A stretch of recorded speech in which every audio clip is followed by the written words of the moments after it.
Sandy, a young boy who is lying at the edge of his life, left with no hope, but with his family's constant prayers, he opened his eyes once more.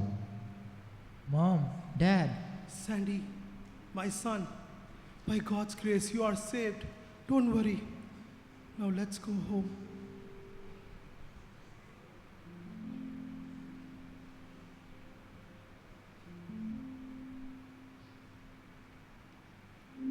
My dear, God had saved our son from this danger.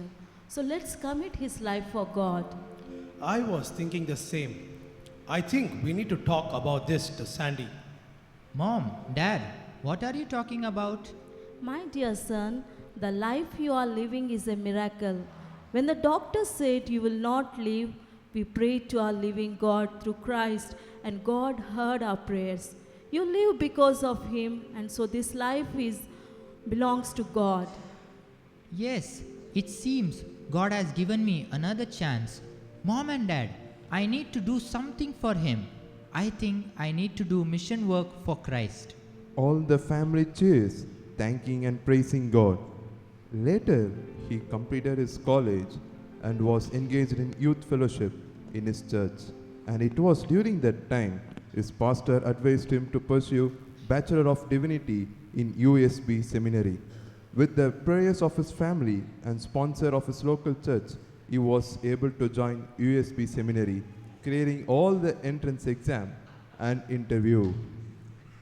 Sandy joined the first day of his seminary, brimming with a zeal to do mission, but he faced his first stop by a security guard. Hello. Hey, where are you going? Who are you? Sir, I am a new student.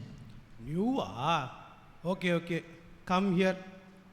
Sign in this lecture. Here. Put the date, time, phone number, Aadhaar card, PAN card, ration card. Yeah. Okay. Now go directly to your room. Don't get confused in between. Okay? Okay. His journey started with the confusion of where his room is, where his class is, and ultimately was so confused where to start his mission. Days passed. He completed his first year in USB Seminary. He gained really good friends in his class. Maran, topper of his class, and Ebin Cheta, a missionary for 2 years in UP, were studying with him together in the same class. One day, Sandy rushes to see Maran, who was on her way to her advanced Hebrew class. Meren. Oh, I'm extremely sorry for that. Sorry, Meren. I have a question for you. You look like you know what you are doing. How did you know what area of mission to pursue? Oh, I thought I would start with children ministry until I found out I am allergic to children. However, I never expected to be in a seminary reading all these books. No, but seriously, mission is about what speaks to your heart, Sandy. I never knew I'm good in teaching until I came here. So try different things, but don't just follow anyone's advice blindly. You need your own clear calling. Okay, bye. I have Hebrew advanced class. Later, the same day, Sandy meets Ebin Cheta, and out of curiosity, he asked him, Abhin Cheta, I've heard you have done mission work. Any advice on choosing where to serve? Huh? Do you think mission is that easy? Try being a missionary in UP for 1 week where people chases you with sticks and gundas. Cheta, what are you saying? I'm talking the reality.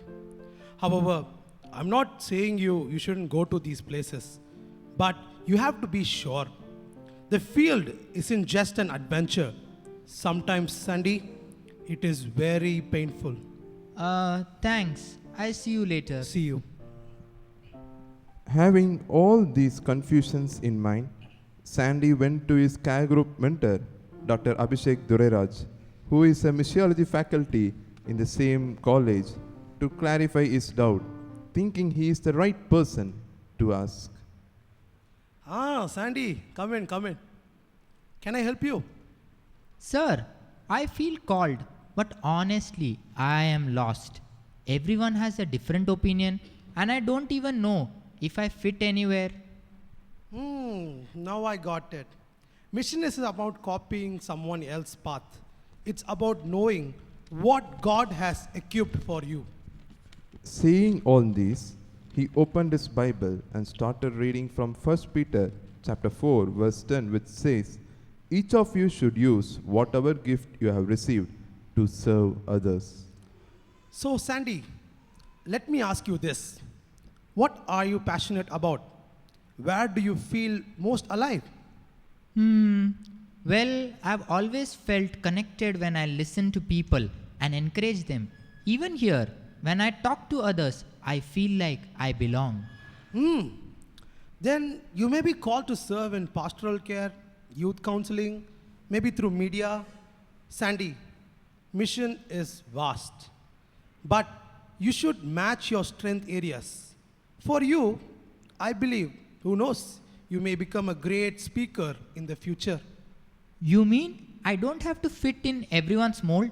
I can carve out my own? Exactly.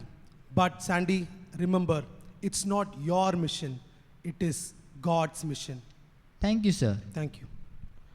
Sandy, filled with insights, went back to his room and he reflected on what he learned.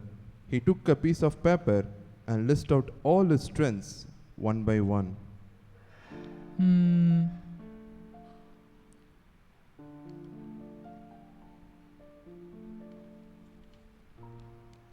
So, encouraging people, helping them grow in faith, counseling, teaching, and maybe working with youth too.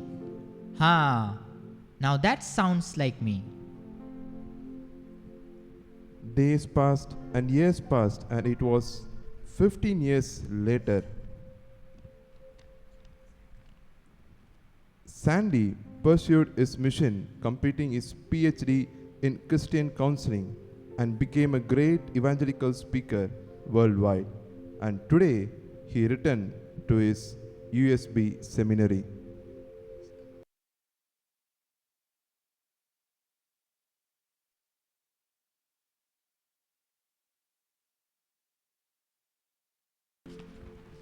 Greetings to all.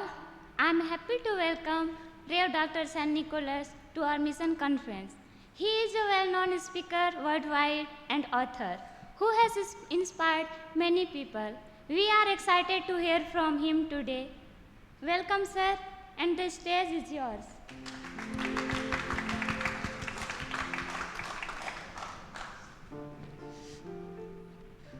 Good morning, everyone. To be honest, years back I was unaware to where to start my mission. But I learned that serving God is all about using the gifts which He has given you. Seek God's guidance. The harvest is plentiful, and you just have to find your part in it. The heartbeat of God is mission. So let's prepare our hearts for the harvest. May God bless you all. And so, Sandy found his way by following God's voice and not the crowds. Knowing his calling, he discovered the unique field where he could serve with joy, knowing he was right where God wanted him. Meren became a New Testament faculty in Serampur College, and Ebin Cheta started his own missionary organization. Sandy and friends knew where God wanted them to go. Now, this is your time. Thank you. Thank you. Thank you.